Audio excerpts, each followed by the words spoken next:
নানা ছিলেন খালি গায়ে। হঠাৎ করে উনি উপলব্ধি করলেন ওনার মাথা ও ঘাড়ে পিচ্ছিল জাতীয় কোনো কিছু উপর থেকে টপ টপ করে পড়ছে এবং একটি খুব তীব্র গন্ধ ওনার নাকে আসছে।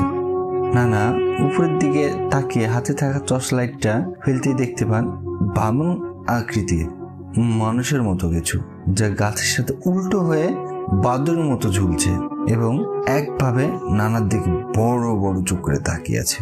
তার শরীরের রং কালো ছিল, বেশ কালো, এতটাই কালো ছিল টর্চ লাইটের আলো পড়ার পর চিকচিক করছিল আর তার শরীরটা ভেজা মনে হচ্ছিল।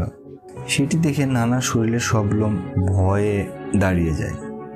নানা পাথরের মতো তাকিয়ে রয়েছে। তার ভেজা শরীর থেকে টপ টপ করে একটি পিচ্ছিল জাতীয় জিনিস নানার শরীরে পড়ছিল। আর এই জিনিসটার নাকটা একদম সমান ছিল, মানে নাকের জায়গায় দুটি শুধু ছিদ্র রয়েছে এবং বিশ্রীভাবে দাঁত বের করে হাসছে, কিন্তু হাসির কোনো শব্দ হচ্ছে না। নানা এটা দেখে বুঝতে পারেন তিনি খারাপ একটা জিনের পাল্লায় পড়েছেন। এরপর নানা সূরা কালাম যা জানতেন পড়তে থাকে, কিন্তু বরাবরই তিনি ভুল করে ফেলছিলেন, কারণ সে এতটাই ভয় পেয়েছিল কোনো কিছুই ঠিক মতো পড়তে পারছিলেন না, কোনো সূরাই ঠিক মতো পড়তে পারছেন না।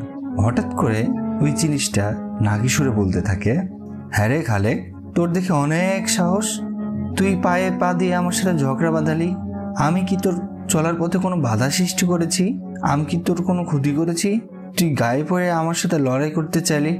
আয় দেখি কার শক্তি বেশি। তুই যখন লড়াই করতে চাইলি, এখন তো আমার সাথে লড়াই না করে তুই যেতে পারবি না। এই বলে ওই জিনিসটা খুব দ্রুত মাথা নিচের দিকে দিয়ে ওই বটগাছ বেয়ে বেয়ে নিচে নামতে থাকে।